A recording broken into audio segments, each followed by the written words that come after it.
मुज़म्मिल असलम साहब, पहले आप मुझे बता दें सर कि टेक्निकल डिफ़ॉल्ट ये क्या है। ये टर्मिनोलॉजी बहुत ज़्यादा इस्तेमाल हो रही है कि ये मुल्क एक्चुअली डिफ़ॉल्ट कर चुका है, डिनाइल में है और सिर्फ एक दो चीज़ें ऐसी हैं जिनकी वजह से अभी आप होल्ड कर सकते हैं कि आप अनाउंस ना करें कि आप डिफ़ॉल्ट हो गए।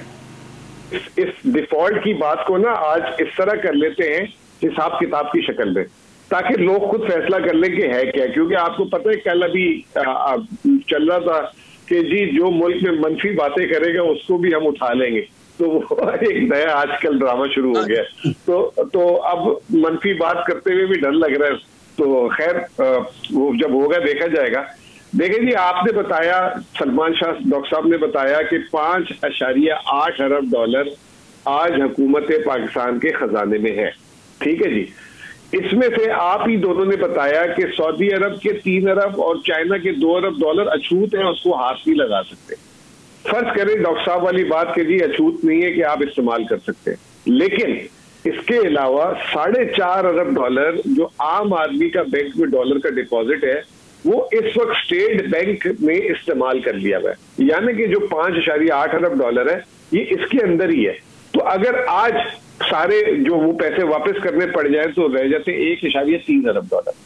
अब आज पोर्ट, हमारी जो पोर्टें हैं, इधर कितना माल जो है जिसको हुकूमत एलसी छोड़ नहीं रही और कितना है। इजिप्ट और पाकिस्तान इस वक्त बराबर चल रहे हैं। इजिप्ट में 9 अरब डॉलर का पोर्ट में माल पड़ा हुआ, 9 अरब डॉलर का। पाकिस्तान में कोई फिगर दे रहे 4 अरब डॉलर का, कोई 2 अरब डॉलर का, कोई 1.5 अरब डॉलर का। सबसे कम वाली रकम ले लें 1.5 अरब डॉलर। तो अगर लोगों के 4.5 अरब डॉलर और 1.5 अरब डॉलर की आज जो है स्टेट बैंक अलाउ कर दे माल छुड़वाना, तो आपके जो ज़खायर है वो सिफर हो जाते हैं। अब अगले हफ्ते आपने 1 अरब डॉलर जो है वो आपने खुद बताया यूएई की अदा करनी है। मैं आपको बता देता हूँ 3 महीने में बी न्यूज ने चलाया है कि 8.3 अरब डॉलर का आपने कर्ज वापस करना है जनवरी से मार्च तक। तो ये सूरत हाल के अलावा अभी आपने शिपिंग कंपनी उस दिन आपके सामने खबर आई है कि नाइजीरिया के बाद पाकिस्तान जो है दूसरा मुल्क है जिसने इंटरनेशनल एयरलाइन के पैसे या रोके हुए बाहर नहीं जाने दे रहे। वो 250-250 मिलियन डॉलर है। इस वक्त जो है स्टेट बैंक अलाउ नहीं कर रहा, बाहर जाने नहीं दे रहा। तो ये तमाम चीजें जोड़ लें और आप मुझे बता दें कि हम कहाँ खड़े हैं। ये जो सॉवरेन डिफॉल्ट, सॉवरेन अब बॉन्ड हमारा 2024 में आएगा। अब ये सागदार साहब तो ये फरमा रहे हैं ना आजकल कि जी अब तो 2024 में बॉन्ड की पेमेंट है, तो यानी कि वो कहना ये चाह रहे हैं कि बीच में कोई पेमेंट करनी नहीं उन्होंने। तो मेरे नजदीक इस वक्त आप भाईजान हालत डिफॉल्ट में है, एक आम अल्फाज में मैं बोलूं। और ये जितनी मैंने आपको हिसाब किताब दिया आप जोड़ लें, अगर इसमें कोई गलती है तो उसको आप प्लस माइनस कर दे, जमा तकरीब कर ले और हुकूमत आके बता दे कि ये हम बात जो कर रहे हैं सही कर रहे हैं, गलत कर रहे हैं। और अगर ये बात करने में उनको तकलीफ है, सजा देनी है उन्होंने, तो फिर सजा दे दे। क्योंकि हम तो एक हकीकी बात कर रहे हैं ना।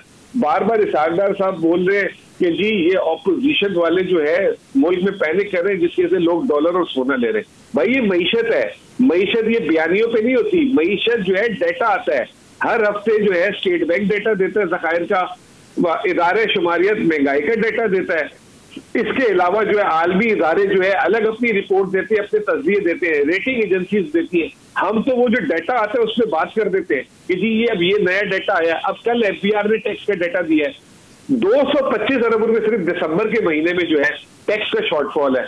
अब बताएं हमें कि जब ये टैक्स का शॉर्टफॉल होगा, आईएमएफ पहले आपसे टकरे मार रहा है कि आपका खसारा जो है आसमानों को छू रहा है, अब आपसे टैक्स कम होगा तो हम उस पर क्या कहेंगे कि सूबों को कम पैसे मिलेंगे, फिर बेरोजगारी होगी, तनख्वाहें टाइम पे नहीं आएंगी। तो ये जब हम बात कर रहे हैं तो इसहाक डार साहब उसमें भी अब वो पुलिस वाली बातें करना शुरू कर दी उन्होंने। हमारे दौर में बात होती थी, मैं एज ए तर्जुमान आके एक्सप्लेन करता था।